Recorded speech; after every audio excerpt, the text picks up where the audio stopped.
Falomerabantsika tsirairay avindray tratra izao alakamisy maraina fa 1 volana novambra izao sotran'Andriamanitra isika mbola meny fahasoavany ary raha mbola maheno izao fondaran'izao ianao dia misaora mandrakariva aminy satria voafetra tokoa na ny fiainantsika aza eto amin'ity tany ity.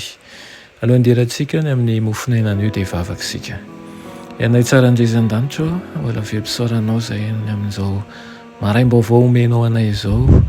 Tiana ihany koa raha iarahanay manokatra izany aminao satria fantatray fa tsy lavoraro izay rehetra ataonay raha tsy miaraka aminao ary ihany koa tsy tomombana raha amin'ny herinay samirery fotsiny kanefa ilay raha amin'ny herinao mahagaga dia mahavita zavatra lehibe araka ny sitraponao izay. Mety aiza ianao amelanelokay, mety aiza ianao hiaraka aminay eto sy ankaherin'ny mpanomponao tsirairay avy aminaran'i Jesosy, amen. Teny mofinainantsika androany dia manao hoe ampirisio ny toe-tsain'ny fahamoram-panahy. Nalaina amin'ny Titosy 3:2 manao hoe tsy teny ratsy olona, tsy ho mpilahady fa ho mpandefitra maneho ny halemem-panahy rehetra amin'ny olona rehetra, amen.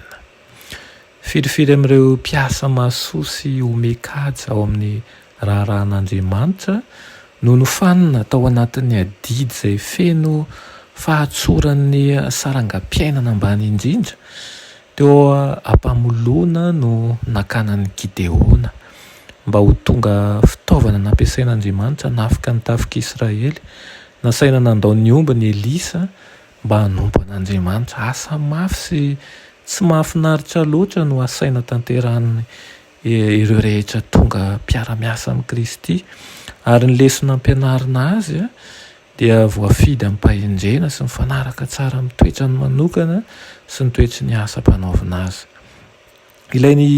Ilain'izay rehetra omena andraikitra mba hanabe sy hanofana ny tanora ny manakaiky indrindra amin'ilay mpampianatra lehibe mba hianarany ny toe-tsainy, mba hianarany ihany koa ny fomba fiasany.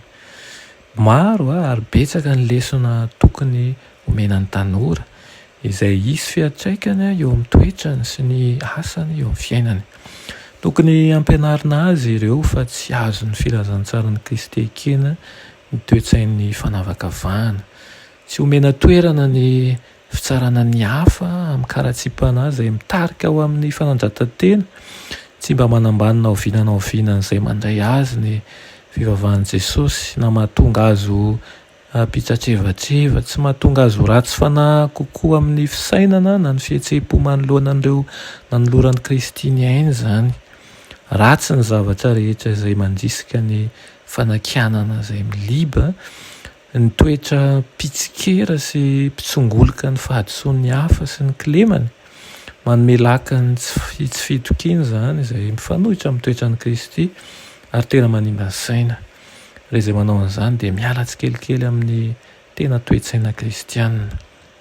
Ny fanabeazana manan-danja sy maharitra indrindra dia izay mampivelatra ny toetra tena mendrika, izay andrisika ny toe-tsain'ny fahamoram-panahy, izay hahatonga ny toetra, hahatonga ny tanora tsy saina ratsy momba ny hafa fa andreo izy ireo hanao fitsarana diso momba ny antony manosika ny hafa sy handika vilana ihany koa ny teny sy ny asa izay ataony. Hitondra vokatra ho any amin'ny fiainana mandrakizay ny fotoana izay atokana ho amin'ny fampianarana tahaka an'izany. Dia aoka anie tsy tokony ataontsika ambanin-javatra ny fampianarana an'ireo tanora ireo fa aoka ho fampianarana ho amin'ny mino tokoa isika tsirairay avy na amin'ny fiteny na amin'ny fitondran-tena dia mba hampiseho ny fitiavana Kristy hatrany, amen. Tomba lalao misaotra anao izahay ny amin'izany teninao izany, mangataka aminao izay Tompo mba hanana ny toe-panahy araka anao tokoa ny aoka ny fanahinao masina hitarika anay mba ho tanora mahatoky, ho tanora izay andiankinan'ny fiangonanao izahay ka ianao no ho mpitarika anay hatrany, aminaran'i Jesosy, amen.